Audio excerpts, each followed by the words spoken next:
no introduction, but obviously we gave you one anyway. I'm sorry, I can't hear you.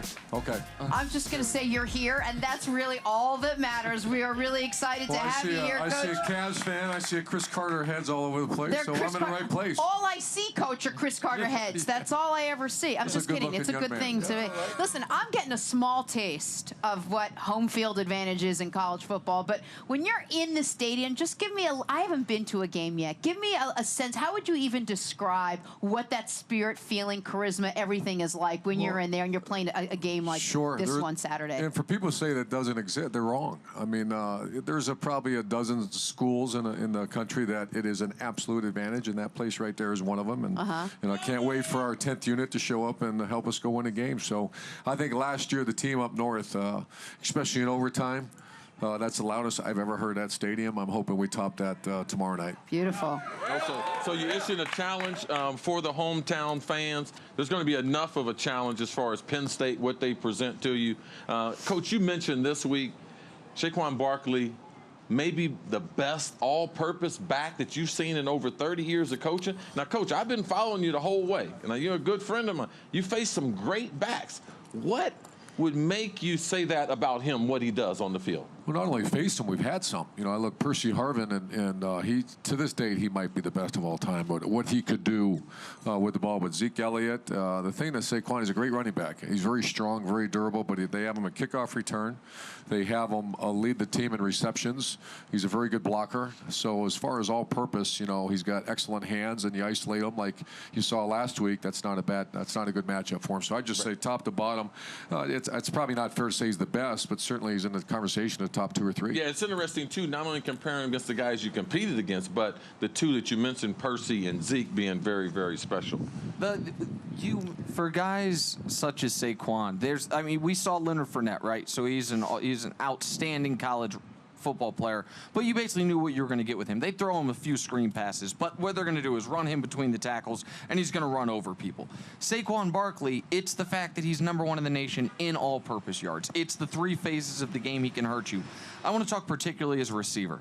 When they split him out, what are some of the things you can do? Because he's going to have an edge on almost any matchup.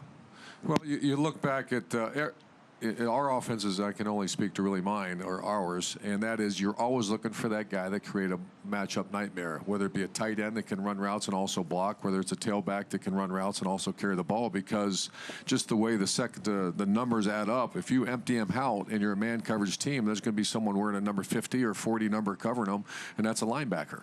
And we used to do that with Zeke Elliott as well, and you did that with very athletic tight ends. Percy Harvin was another one. You line him out wide, you get the man coverage set up, that's a corner, you motion him in the backfield, now your corner's playing a linebacker position.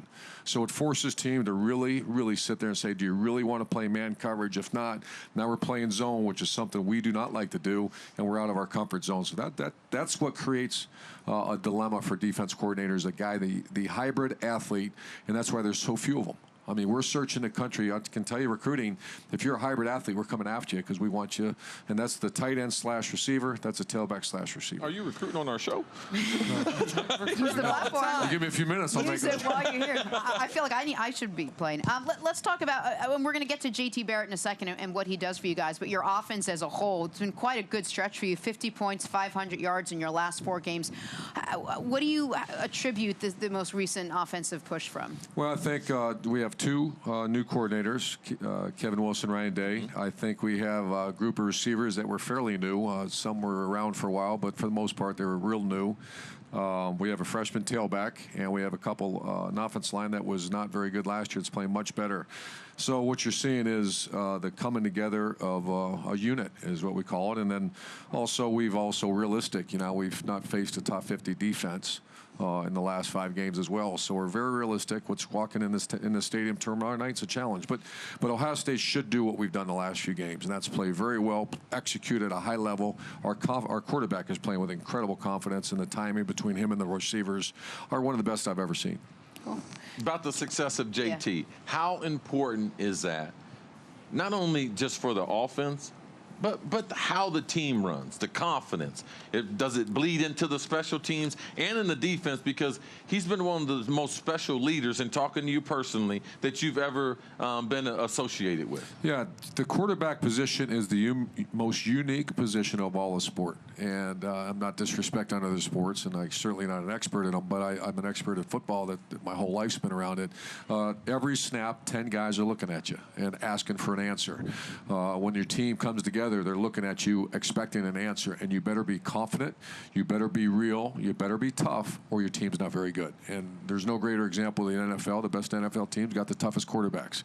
The best college football teams have the toughest quarterbacks, and not necessarily the best throwers, best runners, etc., but they're tough and they lead. And that's back in our era, and when we're done, it's always going to be the quarterback-driven football team. So Joel Klatt was out here earlier, and I know you know Joel a little bit. He mentioned that he talked to JT, and JT had a moment of not rare honesty, as if he's not honest, but football players, when you talk to the media, you very often don't let your guard down. But he said something that I found really interesting, which was JT said when he was struggling the most, he realized he was going out there and trying to prove some of the critics wrong, trying to say, oh, you think I can't do that? Well, I'm going to show you I can do that. Now that he's been back playing the way he knows he can, I don't think he's thrown an interception since the Oklahoma game.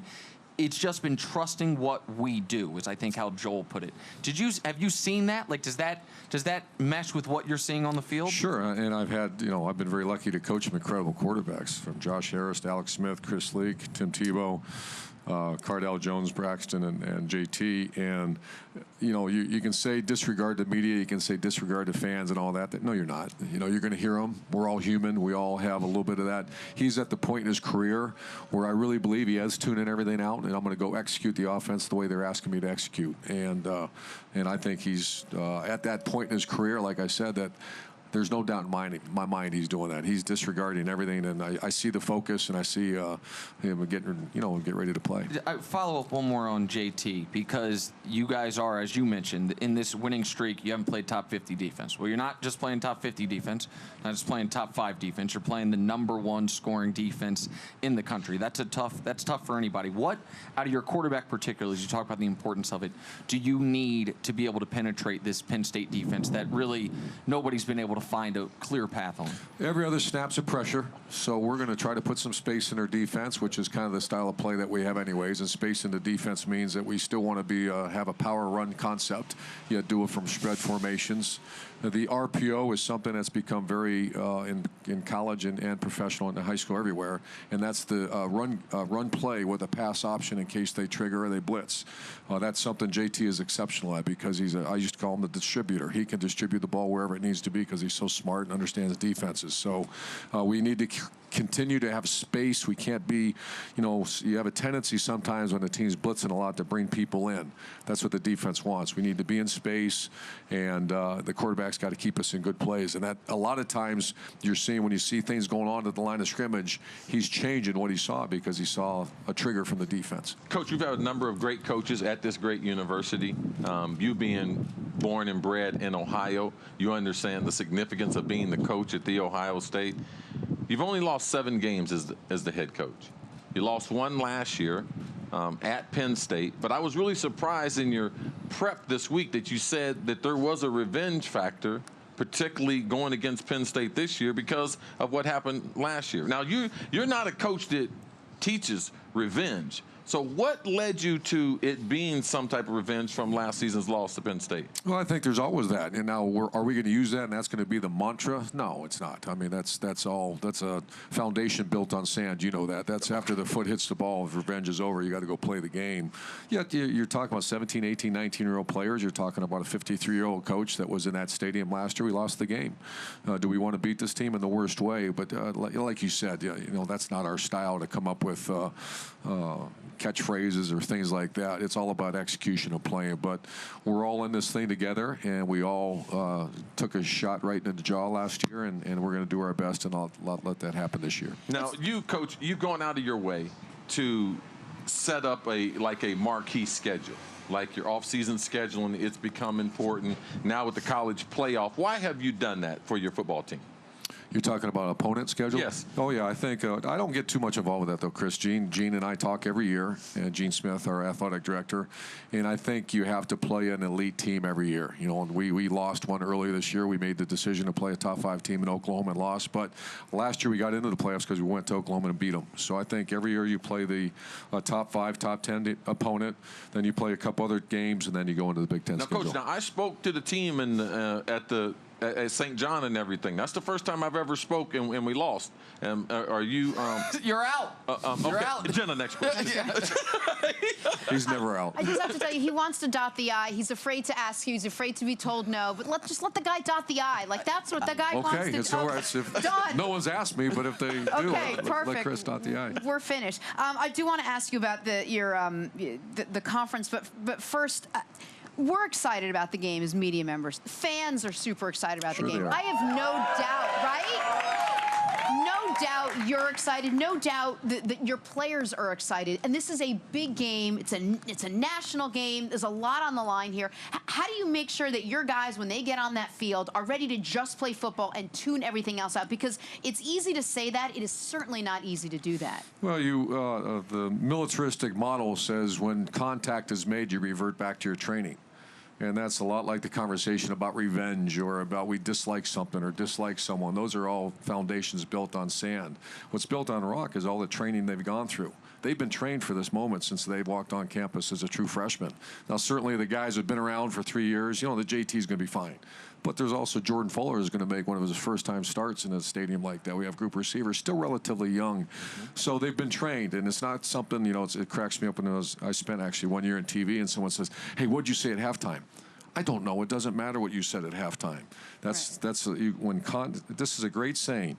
When contact is made, you revert back to your training.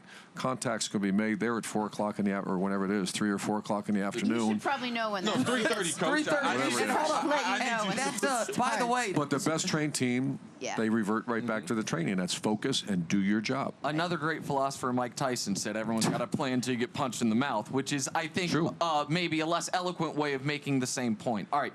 We don't have a ton of time left, and I know this is probably something you're not super comfortable with, but you're sitting next to Cris, so I feel like maybe you'll do it.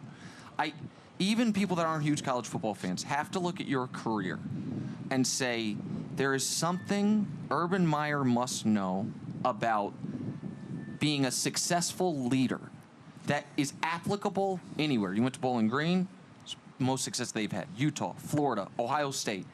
Everywhere you've gone, it's been incredibly high-level success and pretty quickly. What is something that, for non-football coaches, that you would say about leadership that people can apply to their day-to-day lives? I think we're all leaders. Every one of us at this table are certainly leaders, and leaders in your own right, whatever that may be. And I think, I used to look at leadership. How about this? This is a real shallow quote of what I used to think leadership was. Set a standard, demand I'll live up to it. That's incorrect. What your job as a leader is to earn people's trust. Then you make a very clear standard, and then you equip and inspire those who live up to it. So I'm going to say that again. So what's a real leader do? He earns trust. People fail to do that a lot of the time. How do you earn trust? That takes time, man. You can't say, hey, do you trust me? No, you don't trust me. You don't know me. So it takes a lot of time, earn trust, and then you equip and inspire people to live up to that standard. And the shallow way of saying it, hey, do it this way, that doesn't work anymore. Certainly not nowadays with the style of or the young people we get nowadays. All right, I want to make one other point that's not going to make you uncomfortable, might make my partner uncomfortable. I don't know if you've seen his Hall of Fame speech. I was right there. The very beginning of his Hall of Fame speech, the one place of regret he says he apologizes to Ohio State. He says, I'm sorry I wasn't able to finish 4 years there. And there was a time when Cris Carter wasn't, with full open arms, the man he is on campus here because of how he left. I can tell you personally how much it means to him that the way you have embraced him in particularly, back at his alma mater in his home state, that means so much to him. And as Cris, one of my best friends in the world, I thank you on his behalf because I know how much it means to him. That's well said, man. And I love Cris. Love you, boy. Thank you, Coach. I can't play anymore, but we're wrapping it up. We talk about your leadership. What kind of kids are you trying to recruit to play for Ohio State at this point in your career? What kind of kids you want to be involved with? Bill Belichick said it to me last year, right in the Woody Hayes facility. I'm sitting there talking to him, and we're both, a little older in our careers, and I looked at him and he said, at this point in my career, I want to coach people I like, and that's it. I'm not coaching people I don't like anymore.